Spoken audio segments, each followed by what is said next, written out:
They told you to spend 2 months' salary on a shiny rock that loses 50% of its value the moment you buy it. That's not love, that's a $15 billion lie. And that lie isn't just costing you at the jewelry store, it's quietly draining your bank account in every area of your life, right now. Let's break down De Beers' secret marketing playbook, the same tactics now used by luxury brands, investment apps, and subscription platforms to psychologically hack your decisions. In the next 10 minutes, I'll show you the 3 psychological weapons that turn carbon into culture, and how they're being used against you every time you shop, invest, or spend. The final one is so sneaky, it fooled Harvard economists. Welcome to The Wealth Project, where we don't just talk about money, we deconstruct the systems behind it. If you value truth over tradition and want to master the psychological playbooks behind wealth, business, and luxury, consider this your invitation to subscribe. This channel is your insider's guide to financial engineering, and every episode builds on the last. This isn't just about diamonds. It's about how one company rewrote human behavior and how every other industry followed. I'm going to expose the exact tactics that created fake scarcity, weaponized celebrity culture, and turned status anxiety into profit. Once you see this, you won't just save thousands, you'll never look at exclusive offers the same way again. By the end of this video, you'll know the exact 3-step manipulation system De Beers used and how it's being deployed on you every day by companies that seem trustworthy. The crisis that created the con. In 1870, something catastrophic happened to the diamond industry. Massive diamond mines were discovered in South Africa. The Kimberley mine was so enormous it could be seen from space. Suddenly, diamonds weren't rare anymore. They were about to become as common as any other shiny rock. This terrified diamond merchants. If diamonds flooded the market, prices would collapse. Their entire business model was built on scarcity, and now they had abundance. So British financier Cecil Rhodes had a brilliant but ruthless idea. Instead of competing, he would buy out every single competitor. By 1888, Rhodes controlled 90% of the world's diamond supply through De Beers' consolidated mines. But here's the genius part. Instead of mining every diamond they could find, they artificially restricted supply. They created fake scarcity from real abundance. But controlling supply was only half the battle, because what happened next in the 1930s almost destroyed their entire empire, and their solution changed human culture forever. The birth of forever. By the 1930s, De Beers faced an even bigger crisis. The Great Depression crushed the luxury market. Diamonds became symbols of aristocratic excess that nobody wanted. Their carefully controlled empire was crumbling. In 1938, they hired Philadelphia ad agency N.W. Ayer with a desperate mission: save the diamond industry. The agency's research revealed something crucial. Diamonds were associated with wealth, but men were buying them for women. So they made a strategic decision that changed everything. They stopped selling diamonds as luxury items and starting selling them as love itself. The campaign was surgical. They gave diamonds to movie stars like Marilyn Monroe and Grace Kelly to wear in films. They planted stories in newspapers about celebrity engagements. They sent lecturers to high schools teaching young women that diamonds were essential for proper engagements. But the masterstroke came in 1947 when copywriter Francis Goretti created 4 words that would reshape human culture. A diamond is forever.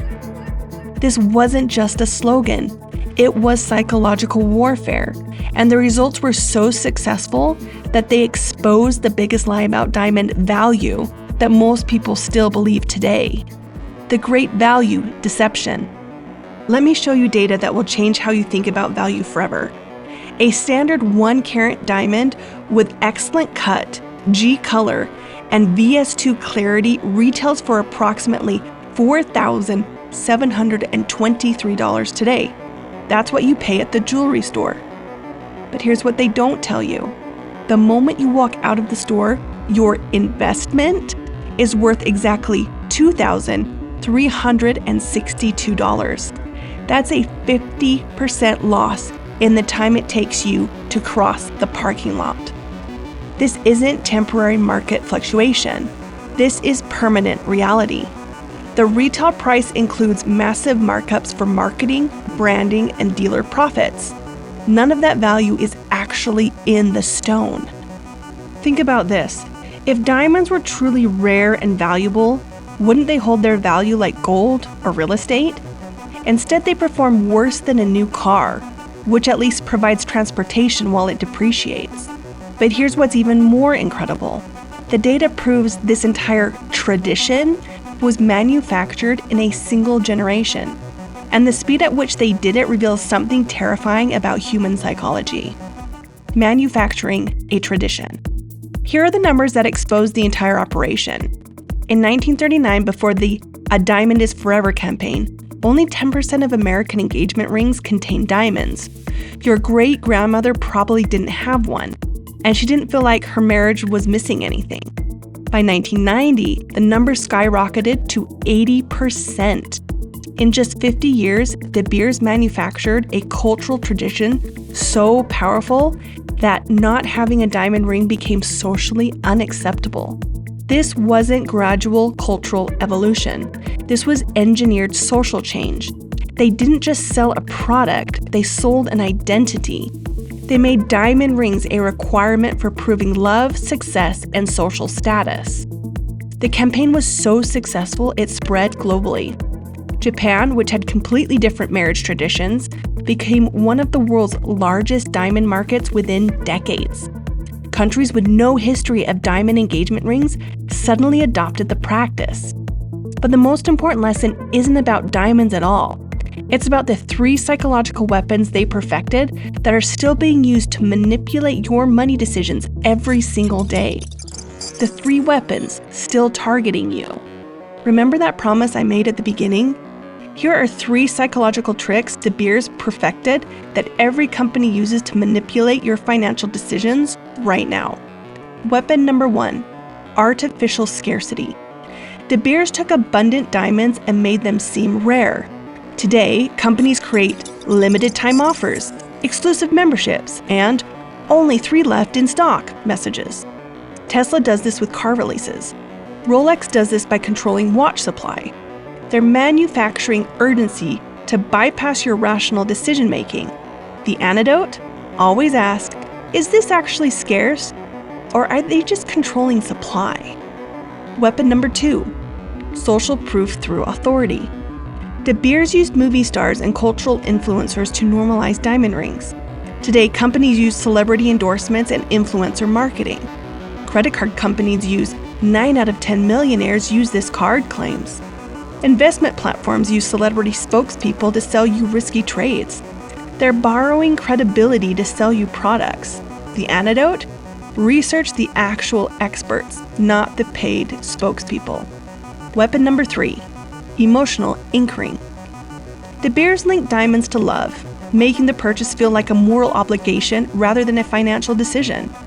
Today, companies link their products to your identity and values. Apple makes you feel like buying their phone makes you more creative. Luxury brands make you feel like their products make you more successful. Investment platforms make speculation feel like wisdom. The antidote? Separate the emotional story from the financial reality. The diamond industry taught every other industry how to manufacture desire. But now you know the playbook. You can see the manipulation before it works on you. But what if I told you diamonds were just the warm-up? If you want to keep your money safe from the world's smartest marketers, hit subscribe. And if you're ready to take the next step and see how this manipulation blueprint scales up from diamonds to industries worth hundreds of billions, click the next video on your screen. Whether it's the next chapter or the next trap to avoid, it's all part of the financial blueprint we're building together.